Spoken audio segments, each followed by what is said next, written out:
In this video, I will make this top view of an impeller, and here also we'll start the drawing with circle tool. So go to the circle tool and now click anywhere in the drawing area to start the circle command and make a circle with radius of 20 units. Now let's zoom in a little bit and go to the circle tool and click on the same center and make another circle with radius of 8 units and press enter. Now go to this arc tool and click anywhere in between these two circles but not on any of these points, and also make sure that this object snap is turned off. Now click here, close to this point. Now click at any point in between these two and click somewhere at this point, just like this. Now go to this parametric tool and from here select the radius and click on this circle and click anywhere to apply the radius. Now you can see that a random radius has been applied here, which is 19.43, and we'll change its value. So I'll change it to 20. So let's double click on this and change its value to 20, press tab key or click outside. Here we have it.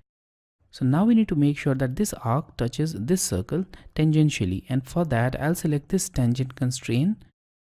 Now click on this circle and then click on this arc, and here we have it. Now it's touching tangentially, but you can see that we have a gap here. So I'll increase it a little bit. So I'll go to this extend tool, press enter, and now click on this endpoint to join it with the circle. Okay, now we can trim this extra portion which is no longer required. So let's go to the trim tool, press enter, and now trim it. And we can also remove these two constraints. So go to this parametric tab, select this delete constraints, select the complete geometry and press enter. Now go to home tab, select the offset tool and enter an offset distance of 2 units, press enter.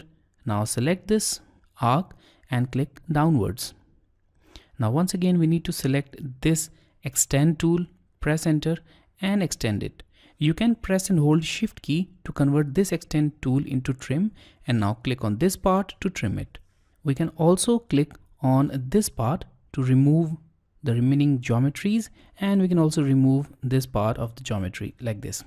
Now go to the circle tool once again and now make sure that this object snap is turned on, and now click on this center point and make another circle with radius of 5 units. Now press enter again, click on the same center point and make another circle with radius of 2.5 and press enter. Now go to this fillet tool and go to this radius option and enter a radius of 0.6 units, press enter, and now apply the radius in between these two sharp corners like this. Press enter again and apply the same radius value in between these two corners. And in case if you are not able to apply it, you can change the radius value, but here we have this smooth corners, so we'll not change it anymore. Now we need to make multiple copies of this, but before that we'll join it into a single unit. As you can see that it is now divided into different arcs. So let's select it completely like this. Now press J on keyboard and press enter. So now this will join it into a single unit. Now select this and go to this polar array. Now click on the center point and here in number of items change it to 8 and press tab or enter key. Now make sure associative is unchecked and click on close array. Now go to the circle tool again, click on the center point and now make another circle with radius of 22 units.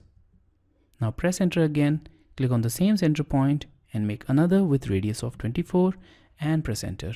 And here we have it, the top view of this impeller.